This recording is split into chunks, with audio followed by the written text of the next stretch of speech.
is synchronicity. This is synchronicity. This is synchronicity. This is synchronicity. This is synchronicity. This is synchronicity.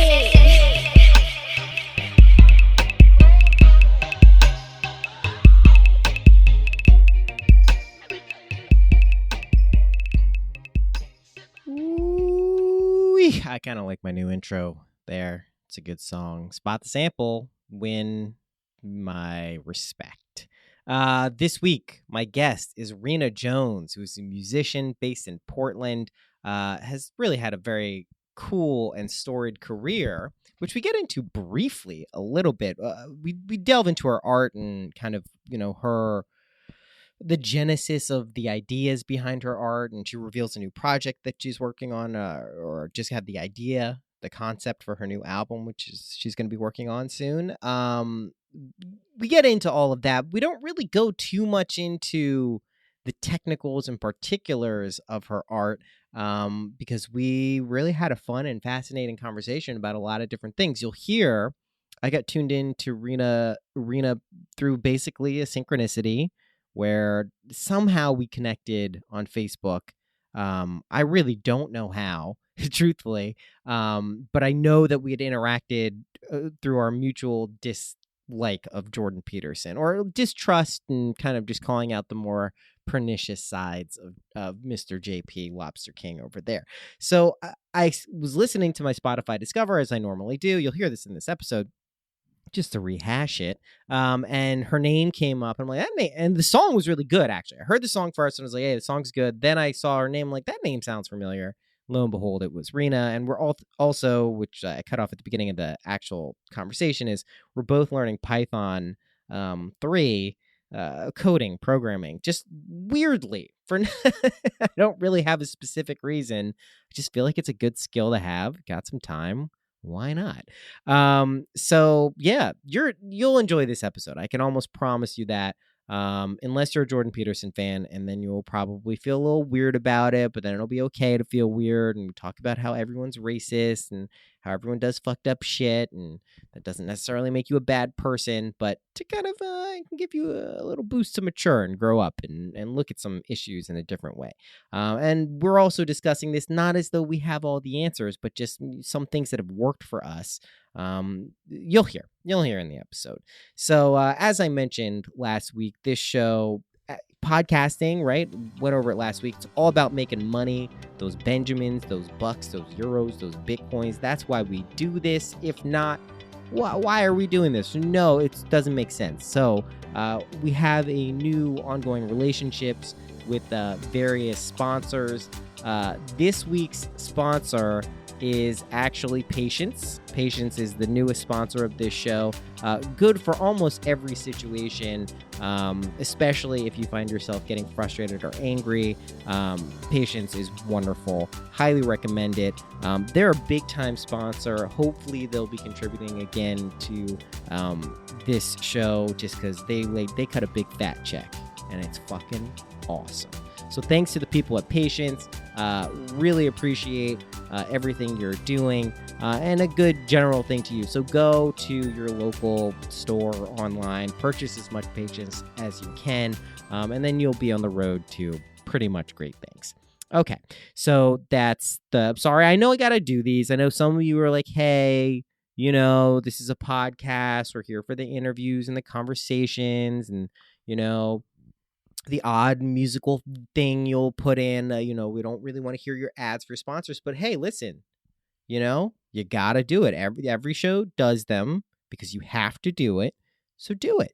And that's what they told me, and that's what I'm doing. So Patience, thank you. Last week, my garden saw huge results, big uptick. I will say, unfortunately, deer have been eating my cucumber leaves and cucumbers, and I'm pretty upset about it.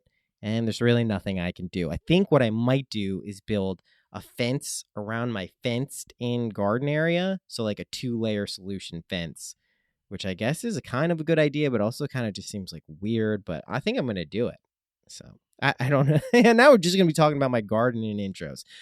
So yeah, this week's episode, very good. Big thanks to the Patreons. I finally like the person who desires not to be an asshole, sent thank yous to people who contribute on Patreon, because listen, I get what you're doing. I do it too. You're giving your money, whether it's $1, $3, $9, $100, whatever it is. You're taking your hard-earned dollars, however you got them, and you're putting them towards me in the show, and that's fucking cool, and I appreciate it. So I decided not to be a douche and was like, hey, thank you. I just want you to know, I whenever I get this every month, it is put to good need. I really appreciate it. And so thank you for everyone on Patreon doing that. I'm trying to figure out how to use Patreon in a way that fits in to my life creative flow that is also valuable for people who want to contribute. So rather than saying, I got some cool new stuff and it's going to be this, it's going to be that, I don't know what that stuff is. I'm not sure how it's going to fit in. I'm thinking some type of live interaction thing we could do if we maybe want to like group vote and pick a topic and maybe a guest and have it be like a group podcast type thing. We find a cool guest and whatever. Maybe some MindPod Network people, whatever it is. I don't know what it is, but I know there's a way to kind of make it cooler than it already is. And if it really is something that kind of demonstrates it's good for the show in terms of actually like, you know, putting out more, not, I don't want to call it content, but when I do something like make a little song or have a fun chat with someone or write something that I think is cool, I like a vehicle to share that makes sense, but you know, it's for people who only want that. I don't want to be blasting that all over the internet. There's too much shit out there anyway. So anyway, just trying to reconcile my relationship with the awesome people who support this show. If you don't want to support it or can't support it financially, do leave a review. I am asking you to do that because I'll be honest, I want more reviews. I'm a junkie for the reviews. I shoot them up, I read them, and I stroke my ego, and I say, man, I'm the best. And I need more of that because, you know, the goal of everything is to inflate the ego to the largest point possible so you can prove that you're better than everyone else. So we know that. Okay. I think I've definitely officially rambled on too long with this one. Let's get to the episode, you're saying, and I'm saying yes, let's get to the episode. So without further ado, here is Rena Jones.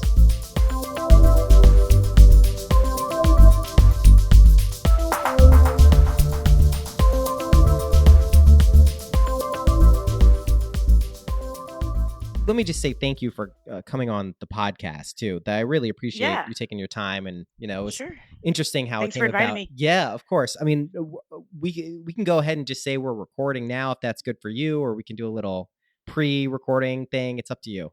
Yeah, it's fine. I mean, I'm sure you might edit it a little bit too, right? You'd be surprised.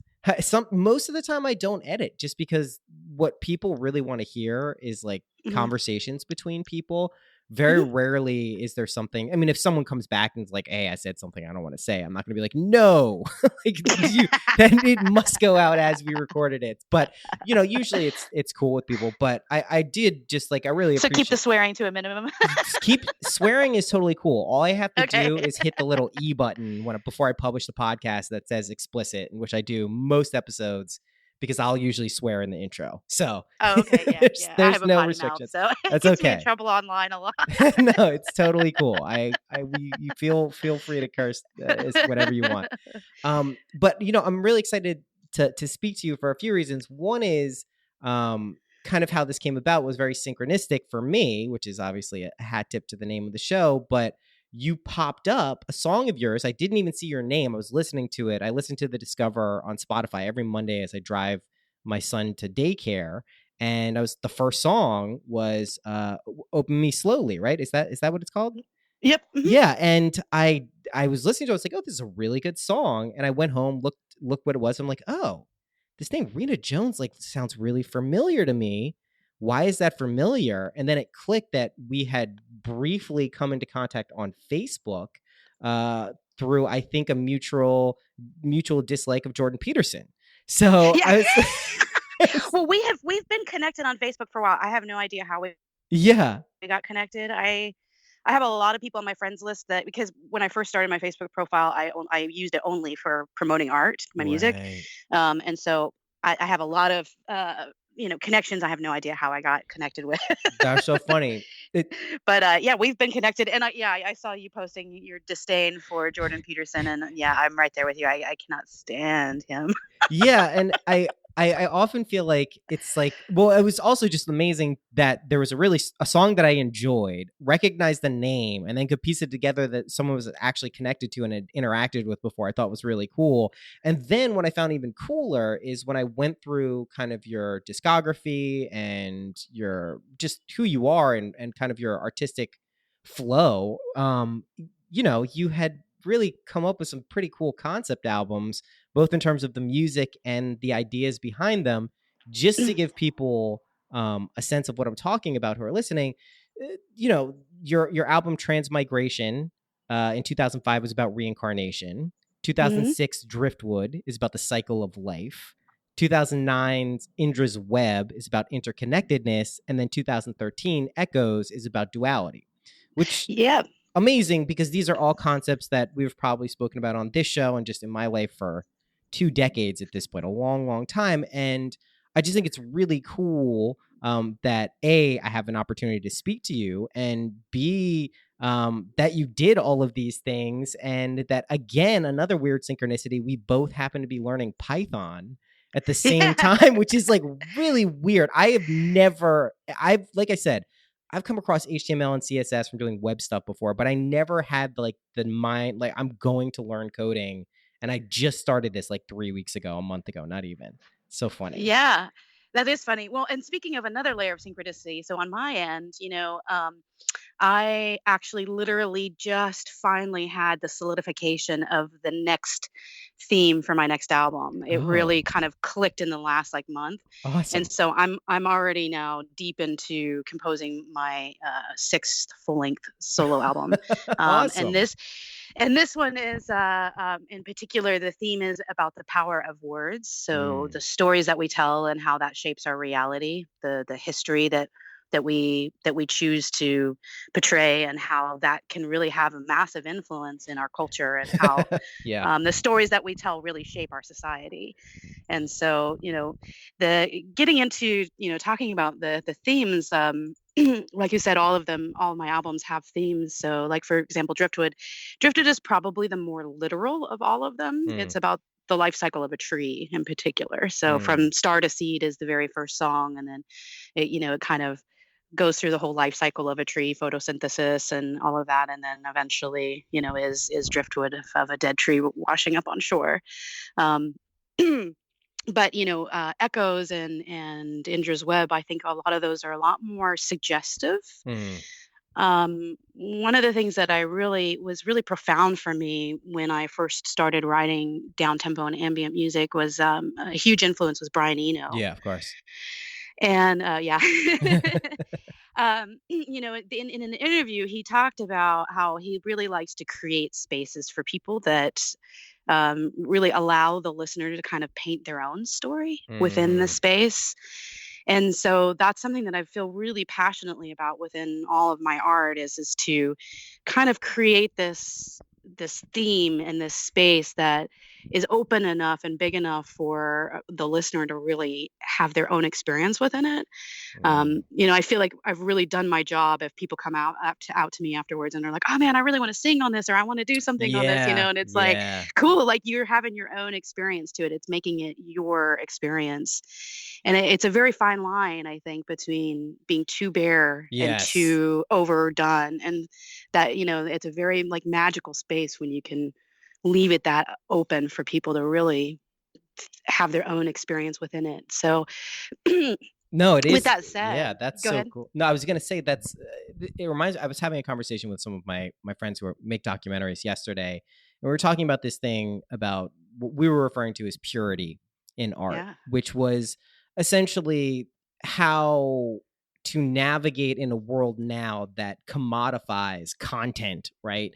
So Mhm. quickly and so easily. How to maintain and really get in touch with that aspect of creating art, whether it's music, visual, or anything else, and allowing that to kind of seep into what you're doing so it can resonate with other people. And this concept of space that you're bringing up in the music, especially for ambient music, is amazingly poignant and resonates with me a lot, because I think that's what caught me on the song on Spotify, Open Me Slowly, is it really was one of those things where it's like, wow, like I could sample this, I could hear voices over this. It's just like a very resonant, deep, kind of penetrating song, and sounds really. So I love that that's kind of like a conscious intention when you're creating this stuff. That's really cool. Yeah, yeah, it definitely is. I mean, it's with, for example, the new theme that I'm kind of thinking up, it's like, I really want to be able to tell the story and have people understand, the message that, the words and the stories that we tell are powerful, but doing it without being literal. And it's going to Yeah. be really, it's a fine Yeah. balance, and it's going to be really hard to, do it without like having obvious spoken word and. Yeah. Yeah. So I am going to be working with a choir on it, Cool. and hopefully also kind of weave a little bit of a social justice message in there about uh, just you know basically that his hidden history is negatively impactful on Yes. cultures that where their history is suppressed. Yes. And so I wouldn't. I'm also hoping to, donate some of the funds to reviving Indigenous history and Cool. things of that sort.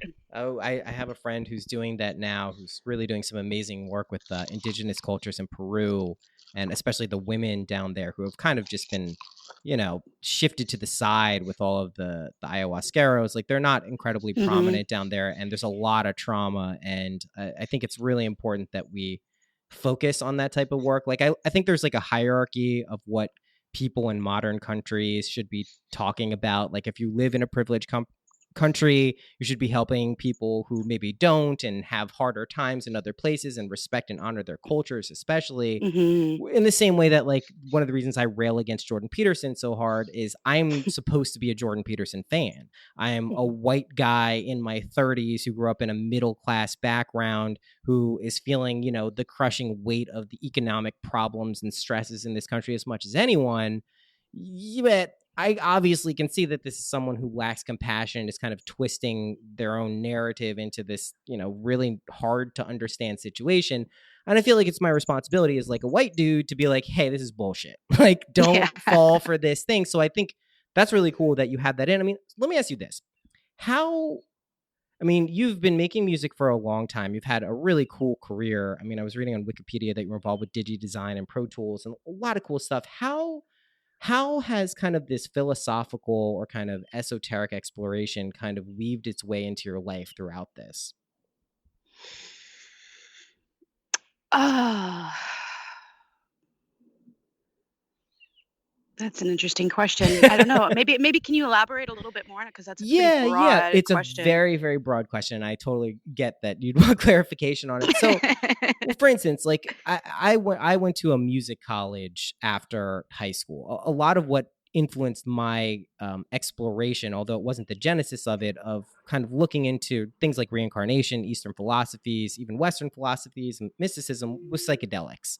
Right? Mhm. I had, I call it, the benefit of doing psychedelics at a very young age when I was 15, when my personas weren't even like totally crystallized into anything.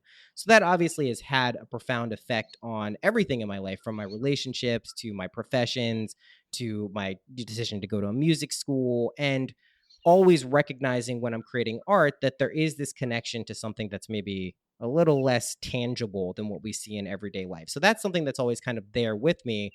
What I find is really cool is a lot of artists I know, their art isn't thematic in the way they're not saying, hey, this is a theme about reincarnation. You may get to have a conversation with them, privately, and they'll say, yeah, of course, I'm super into mysticism, I love this stuff, I love that stuff. But to explicitly kind of embed it into your art, I think is a really, it's a conscious intention. And I'm curious to see how that kind of evolved in your life.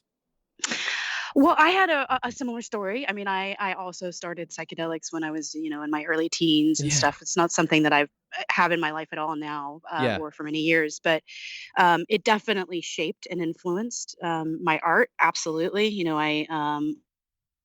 I also got to be a part of some, reissue lost tapes of Terrence McKenna, and Yeah. so there's a lot of esotericness in my art and through my vision. And I agree that there is a level of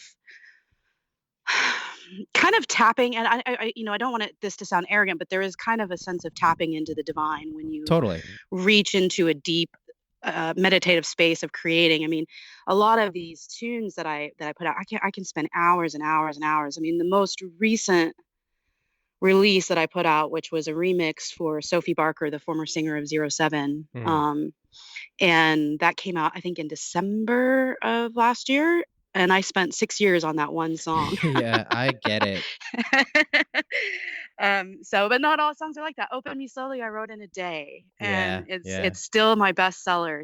After all these years, I get a ton of plays on Spotify for it, and Pandora's Box, or Pandora, sorry. It might be Pandora's Box, yeah. Same thing, really. Yeah. But yeah, I mean, and I think that there's definitely like a deep meditative space for me. I mean, I really feel like music is the way to express the inexpressible. Yeah. And for every theme album that I'm working on, it's usually something that I'm deeply meditative about. Yes. So for example, Echoes, it really, I was seeing the rise of fascism throughout the world already, because I was a world traveler for many years, touring and playing festivals in Europe and England and stuff. And the rise of the far right, fascism was happening several years ago. This has been, Trumpism has been in the making for maybe almost a decade now. Yeah.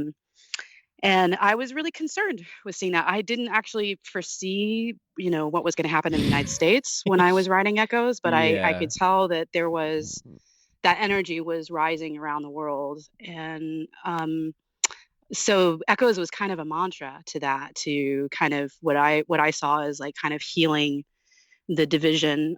There's a Rumi poem on the front that, I don't know if you read that, but it's we are the mirror as well as the face in it. We are tasting the taste of eternity.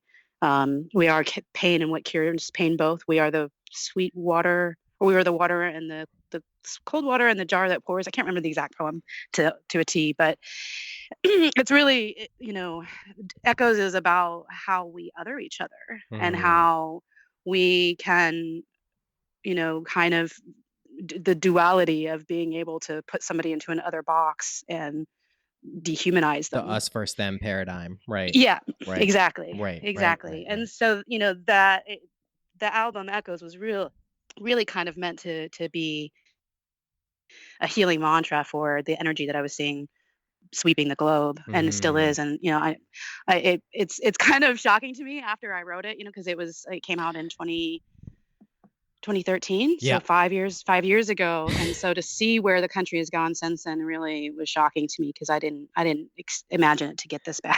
It's a little too prescient for what you intended. Yeah. Yeah, I don't think many people saw it.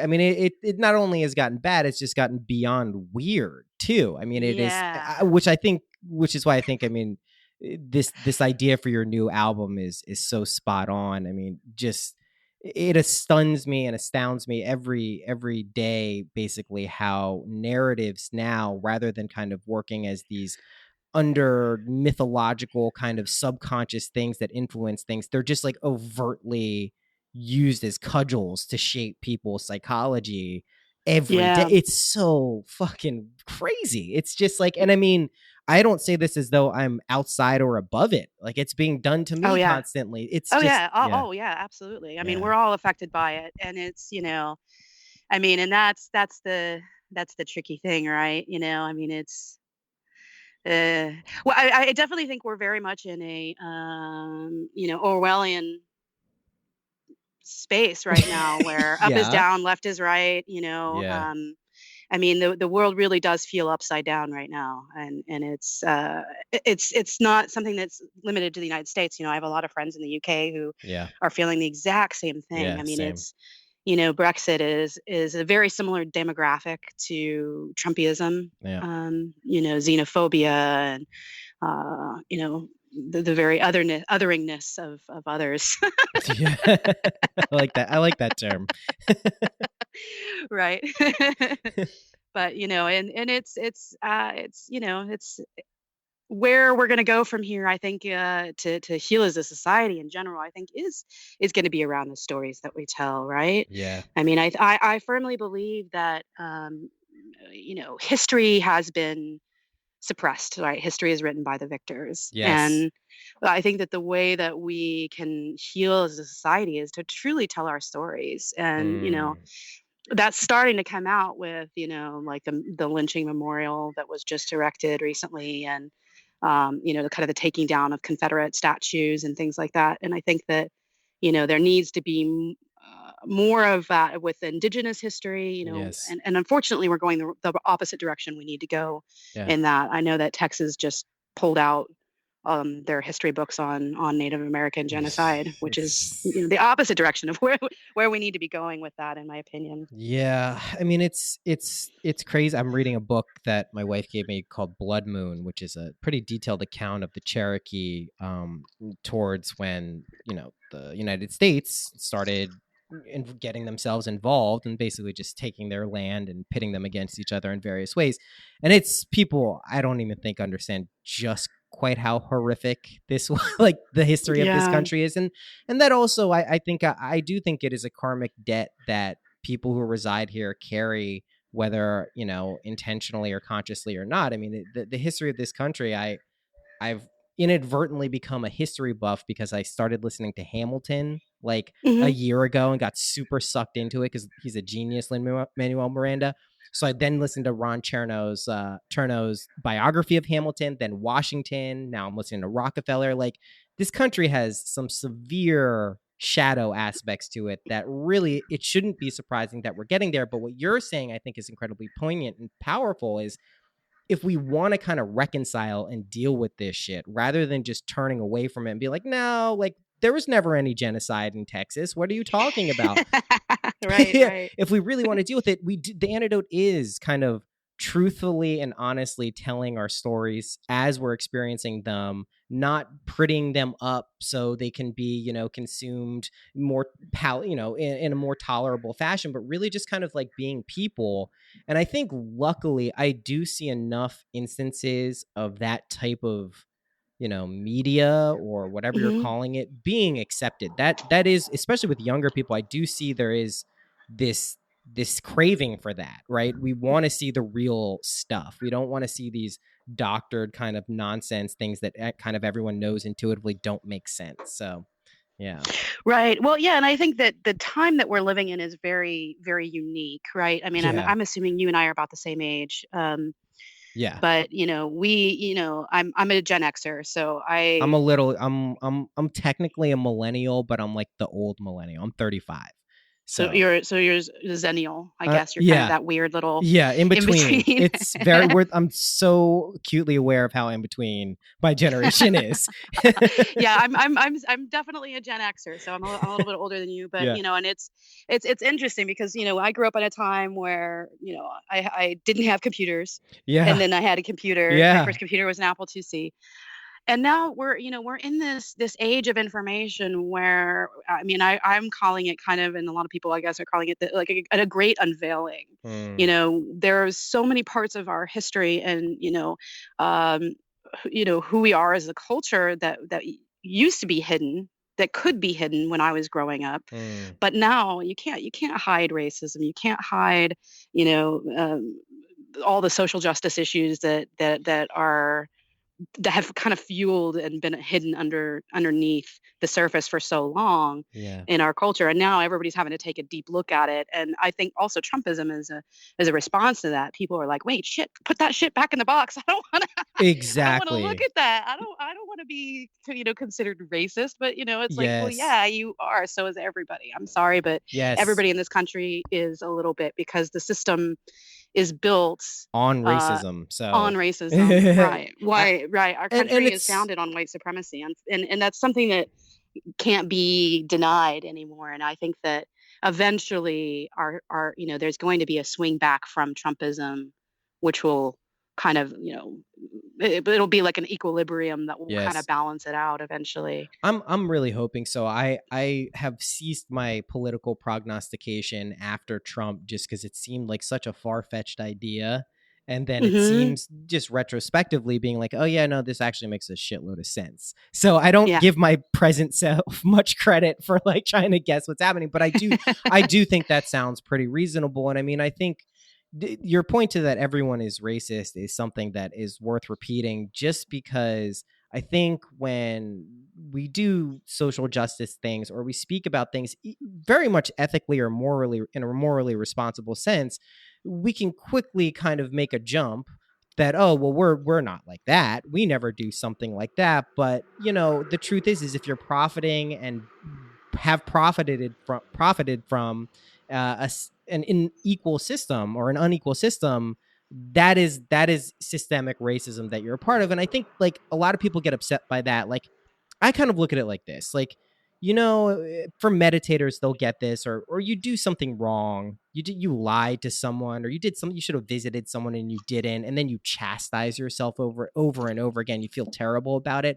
You shouldn't do that if you realize that you're racist. You shouldn't hear that Yeah. and be like, oh, I'm the worst person, I should never do that. You should be like, all right, where am I racist? Like, what can I do on a personal regular day level to kind of like not be like that, be a little more mindful? And it can be as simple as just saying like, yeah, I kind of cop to being racist sometimes and it's not okay, but I'm at least getting it out there in the open so people can say, okay, you don't have to hide it and pretend no one's being racist, because that's what creates these situations. And yeah, Right, right. 'Cause by saying that you're not racist, you're kind of perpetuating a system, because everybody, that is white in this country benefits to some degree yeah. or another by the system. We didn't build the system, we didn't ask for it. And if you It don't think was that, you don't have black friends or, or people of other y- color friends, because you would know very quickly shit ain't equal real yeah, fast. Yeah. no. I mean, it's heartbreaking to me watching some Yeah. of my friends raise their children in this Yeah. culture, Yeah. and I want to do everything I can to help see that their generation has just a little bit better. I mean, we can't Yeah. expect to eradicate it all, but we can try to create a culture that's more tolerant, more considerate. I mean, there's always going to be the diehard racist that we can't ever change, Right. and it's unfortunate that that's the way it is. But we can do what we can by educating people, telling stories that broaden people's understanding of what is going on, Yeah. and then hopefully create a system that's more fair and just. Yeah. Yeah, no, I love that, and I love that you keep bringing up the story aspect of this, because this is how we individually and collectively form our reality, right? I mean, Right, it's story. absolutely. That's it. If anyone, psychedelics or not, if you change your narrative, things change around you quite quickly. I mean, this is in no small part why this show is called Synchronicity, is because I had a very long and prolonged experience where everything was a synchronicity unceasingly through waking and dreaming. And you realize really quickly how if you shift your internal narrative, how everything can shift. Hmm. You can't necessarily, do that consciously all the time, but it can happen. So, yeah, I mean, so in terms of stories that we can be telling outside of, the very obvious things about systemic racism and things that I think you and I, are aligned with, especially on social media, like, what are some stories that you think aren't told enough that people should be aware of just regularly? Well, I think I think in general, women's history is Yeah. completely suppressed. I Yeah. mean, it's amazing to me how many people in our culture think men built everything. It's like, no, actually, like it was a woman who invented jet rocket fuel that got our Oh yeah, first, just even recent stuff too. Yeah, no, I thought you were yeah, talking. I mean, Yeah, yeah, I mean, women's ideas are plagiarized, suppressed. They never get awarded for the things that they create. yeah. But then, you go back even further, and like, most people don't realize that like their society was at one point in time a little bit more gender balanced. There was a matrilinear society, That's right. and it was the church that systemically committed genocide against women That is for correct. centuries. That is correct. And most people don't understand that as history, and why that has led to the extreme gender imbalance that we're seeing around the world. Um, and I think that that's also another part of history that the world would benefit from seeing examples of societies that women were empowered. Yes. Have you read? It's one of my favorite books. It's posthumously published by Joseph Campbell. Goddesses. I think I've heard of it, but I haven't Oh, read it. if you can, I Okay. highly recommend it because he goes into very deep detail, probably as good as anyone who could have done it, about those cultures, about Oh, yeah. what they were comprised of, how they functioned, both Mhm. the positives and negatives. But I will tell you Mhm. this: that exactly what you said is true. Is like the church came in and basically suppressed, and we can see this even with modern examples of religion and in various very ideologically right versions of Islam, like in other countries. Like, Mhm.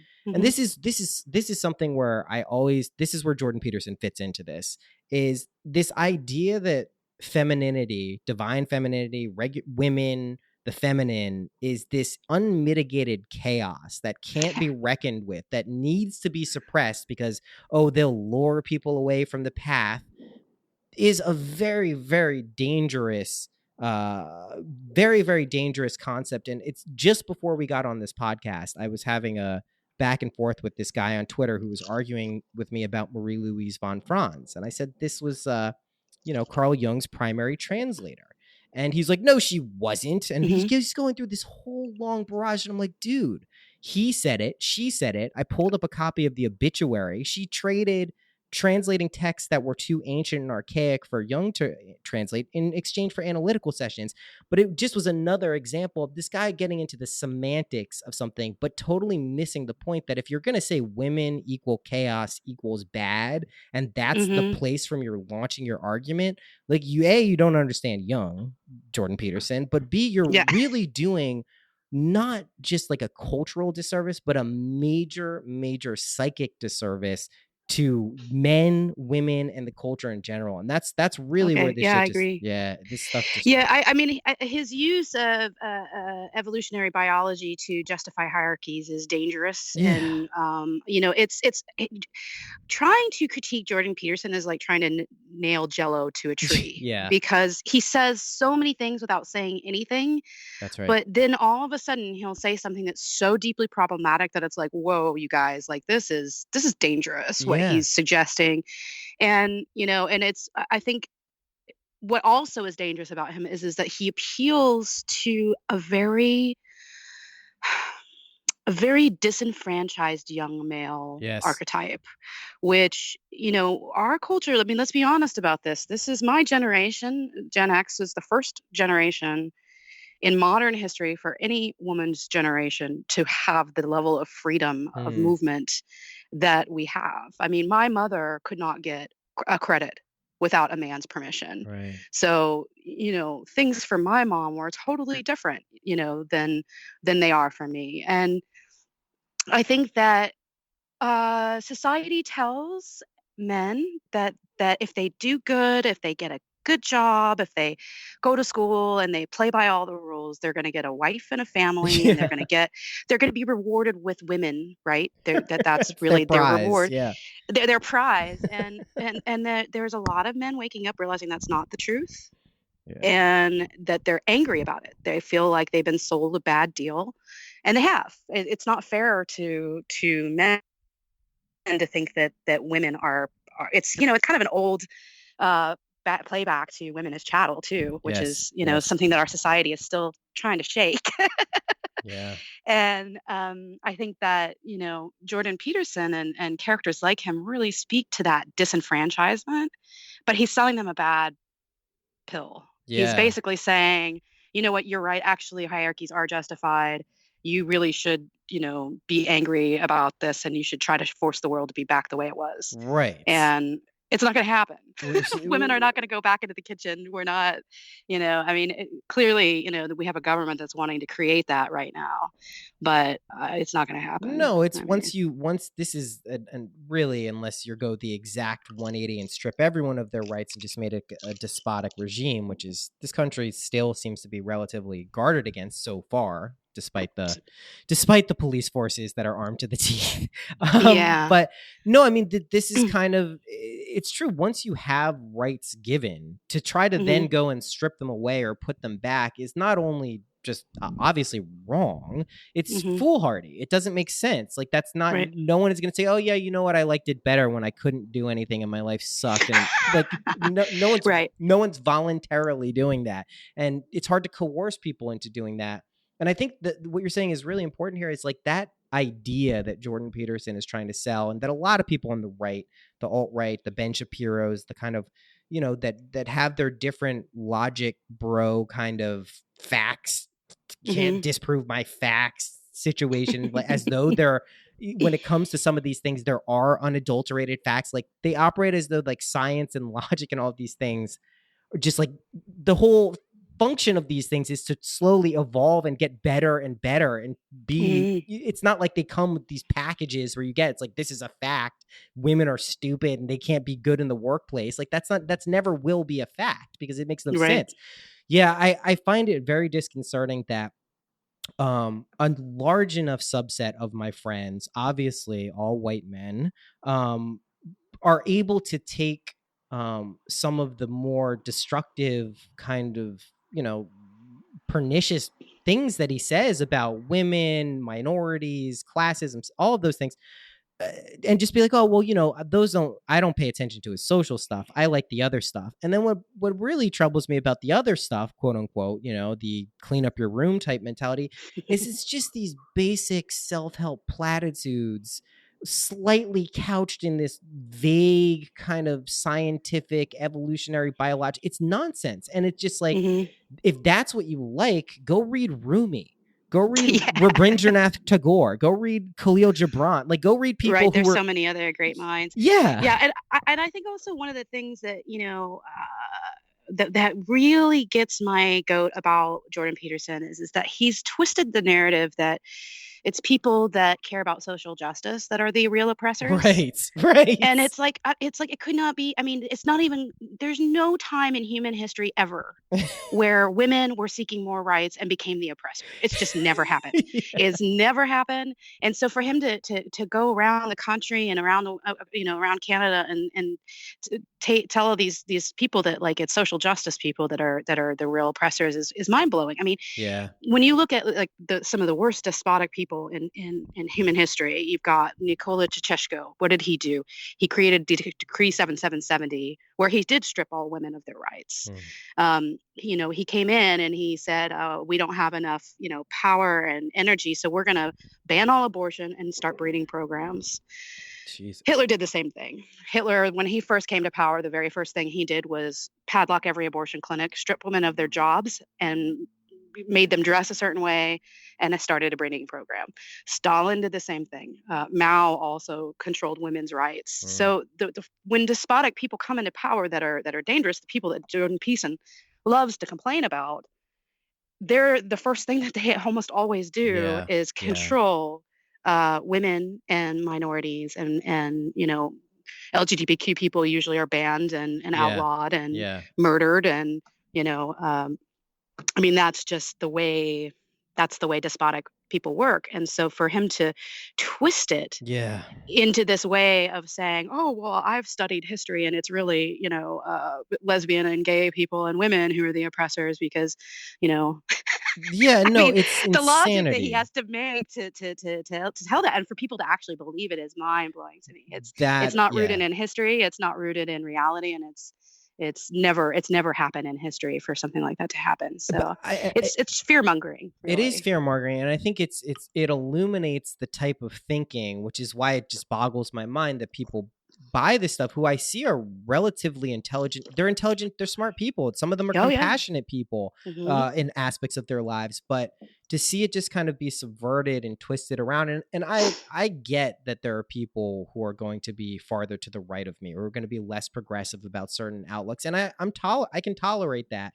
Sure. But to kind of couch it in this like, oh, it's not so bad saying these things. But really, when you take a look at some of this stuff, it's just like, this isn't palatable. And every Jordan Peterson's fan favorite thing to say is, well, you haven't really read or watched or anything. It's like, I have. Like, Yeah, I have hours and hours and hours and hours, and it's like, and that's why I was saying the Jello to a tree thing, because it's like you learn quickly. Yeah. 95% of what he says really is just not that. It's just whatever, like you said, it's like, oh, clean your room, and most of it's really not.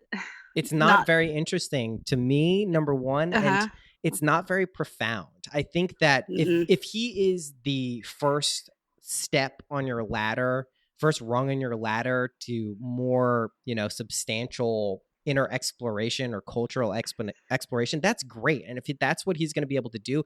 And when I first found out about him, a listener of this podcast recommended him to me, and this was before he had gotten in any trouble in Canada.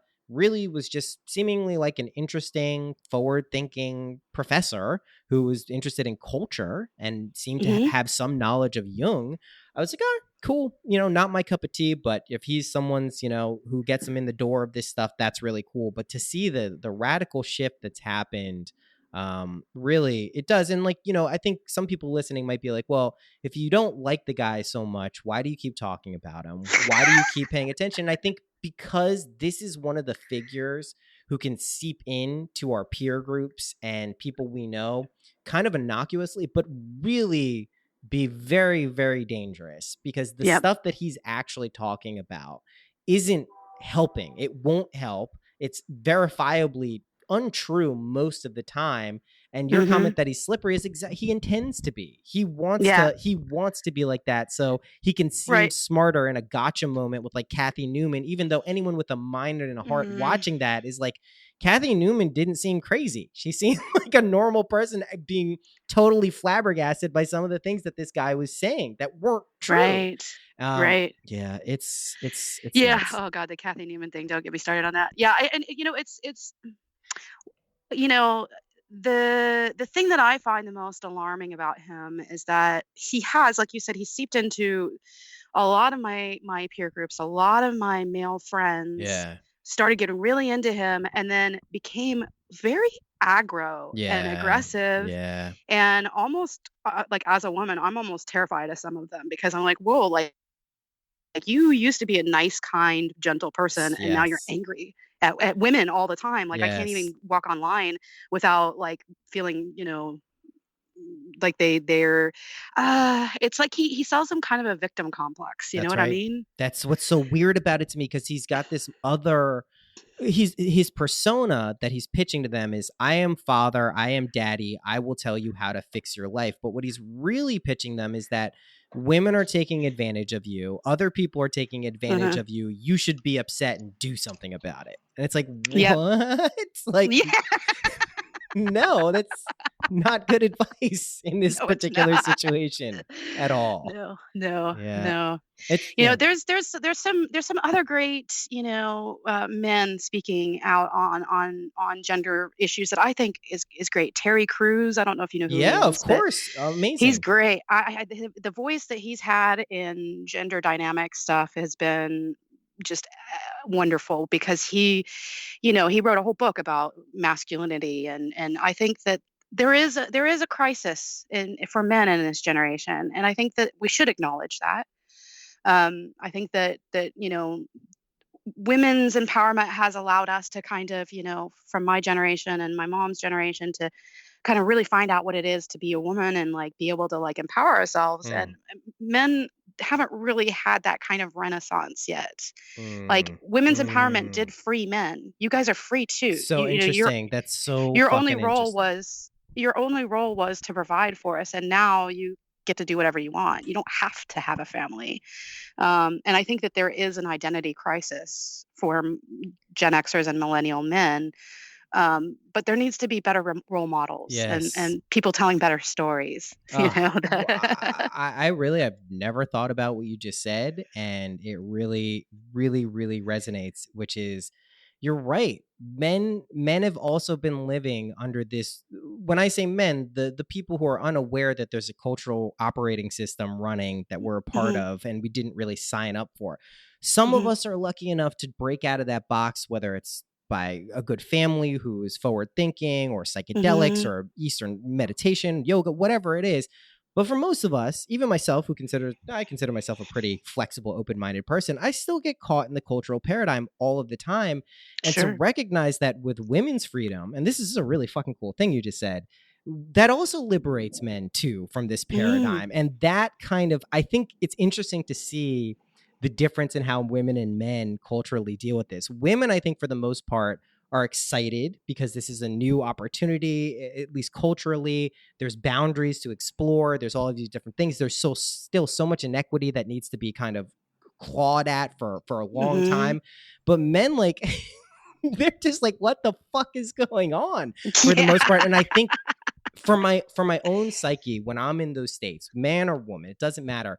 When you're most people, their flaws will be magnified when you're in that state of mind, like, what the fuck is going on, in a not good way, not like what the fuck is going on, this is crazy. It's like, what the fuck is going on, like, this is not something I want to be doing, like fighting a bad trip or something. And that kind of seems like emblematic of Trumpism, the far right Mhm. populism. I mean, it Mhm. seems like this stuff doesn't seem as mysterious or vague or kind of disconnected when you look at it from that, because I think that's really profound. And I really haven't heard anyone say that men are also, in the process, probably behind women in this sense, liberating themselves from these Mhm. paradigms. That's so Yeah, I interesting. mean, our freedom is rooted in each other's freedom, right? Yes. So, I mean, nobody wins under patriarchy. Like, Right.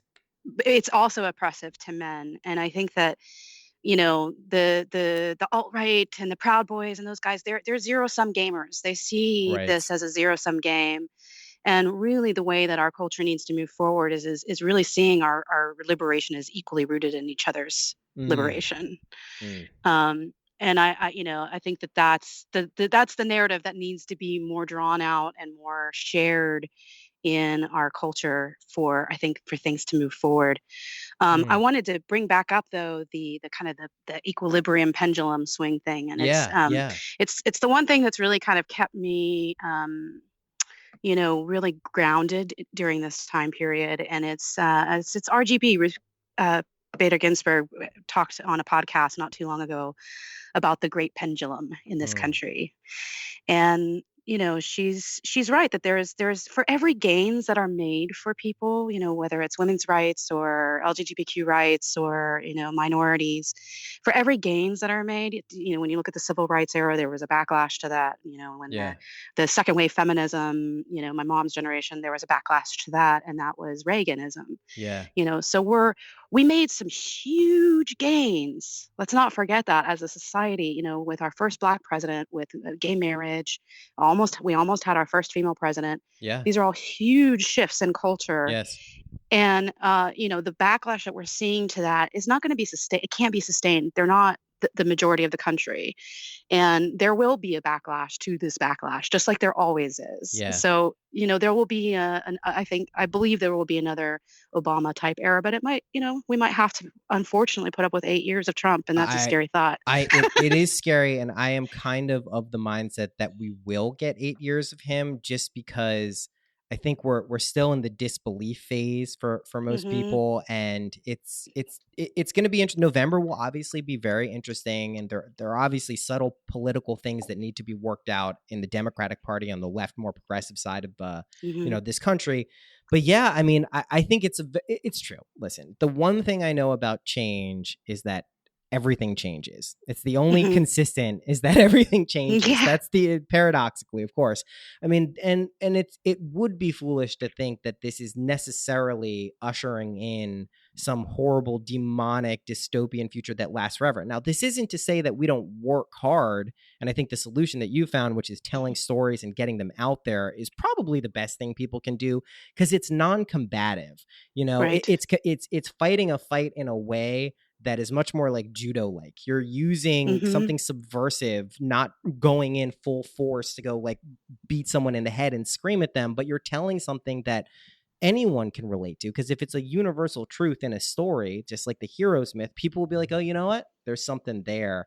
I think that's how we carry the torch forward, right? I mean, Yeah. I love that. I mean, Rena, I couldn't have been more happy with who you are for this episode, because these are things Oh, that thank you. I think about this shit so much. And anyone who's on any amount of social media during the day, you get so many different perspectives of people, and just like you, I'm connected to people. I have no idea who these people are. Like, how did we get connected? I don't know. But you Right. see such a large swath of people, and it just can become overwhelming at times to be like, how does this stuff get reconciled? How do we move forward? But, when you find someone like you who's not only socially aware of these things and socially aware of them, but integrating it in with your art and using your art and kind of that modality of music to kind of focus on these things, that's the coolest thing in life to me, truthfully. So Wow, thank you. it Thank really you. is. That's a big compliment. It is, though, because like that's like, I mean, I know not everyone is here to make art and tell stories through that and impact other people's lives, but for the people who are, it's something that I think we all appreciate, right? I mean, it's something that even if you're not one of those people and you just kind of like listen to something or hear someone speak, it's a beautiful thing. And it's a reminder that we are all interconnected and that our kind of output in the world does have an impact, whether we can see it explicitly or not. So it's important Right. that we have people like you. Well, thank you. Yeah. Well, I would love to actually have you back on at some point in the not too distant future and check in as our country kind of weaves its way, and see how you're doing with Python. But I'm going to wrap this one up here, but I end with 3 questions and then a kind of longer little question. Okay. So here we go. They may seem silly, but they're super duper important. What is your favorite color? Burgundy. Cool. What is your favorite number? 13. Oh, that's my favorite number. Cool. What is your favorite animal? Oh, probably cat. Cool. And last question. What's a practical tip that you could share with people listening that's helped you in your life? It could be anything. Be patient with yourself. It's the hardest one ever. It's like the hardest thing to do. Can you pick another one? That one's too hard. Speaking of learning Python, God. I mean, there's definitely been moments where like I hit a wall and I think there's no way I'm going to absorb this information, and I would just want to like break down and cry and be angry at myself. And it's like, you know what? Just be patient. Yeah. Walk away. My brain will turn back on at some point. Yeah, it's so true. And I will absorb this information, but just, be patient. And that is some of the hardest, that was definitely one of the hardest lessons I've had to learn. That's for sure. Yeah, I'm still learning it. I need to be reminded every day. Yeah. Have a little sticky note. Yeah, just get a tattoo on I'll get a face tattoo like a SoundCloud rapper. Just get right on my face. Yeah. Rena, thank you so much for doing this. This was really a pleasure for me. Awesome. Me too. And I would love to come back on. So just let me know. Cool. We'll stay in touch. All right. Take care. Bye-bye. Bye.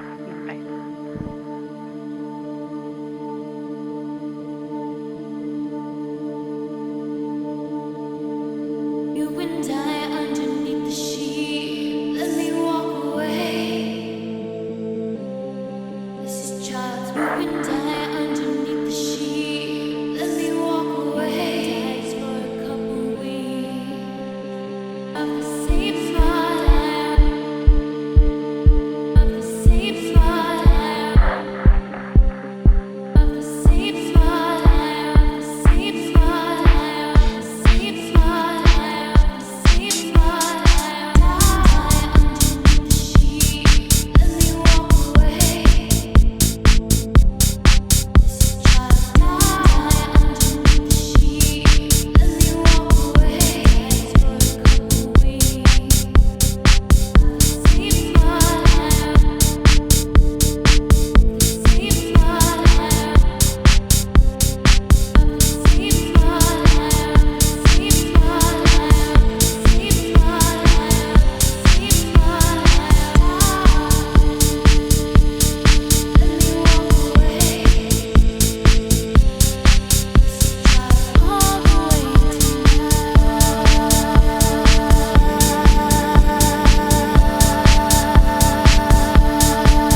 thanks for listening to the episode.